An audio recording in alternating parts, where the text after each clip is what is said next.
Donna Brazile dropping a major bombshell yesterday on the Democratic Party's alliance with Hillary Clinton. In an excerpt from her new book called Hacks, which will soon come out, Brazile writes, "I had promised Bernie when I took the helm of the Democratic National Committee after the convention that I would get to the bottom of whether Hillary Clinton's team had rigged the nomination process," which a lot of people had suspected at the time.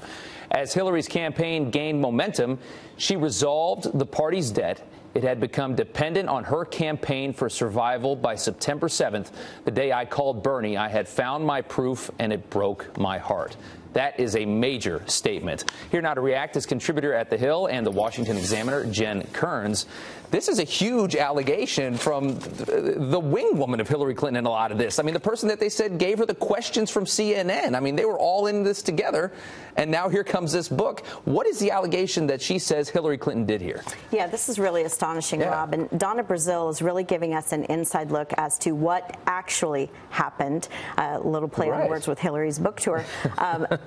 This is really remarkable here. It shows that in August of 2015, almost a full year before Hillary Clinton actually became the nominee. Way before. She entered into this agreement, a contract with the DNC to say that that her campaign would control the strategy, the messaging, the funds, and it would even, this is what makes me wonder, would even have first right of refusal on who was hired as a communications director at the DNC. Now, I can tell you, I've worked for the largest state party in the nation, the California Republican Party. I know how party apparatuses work. I've done work for the RNC.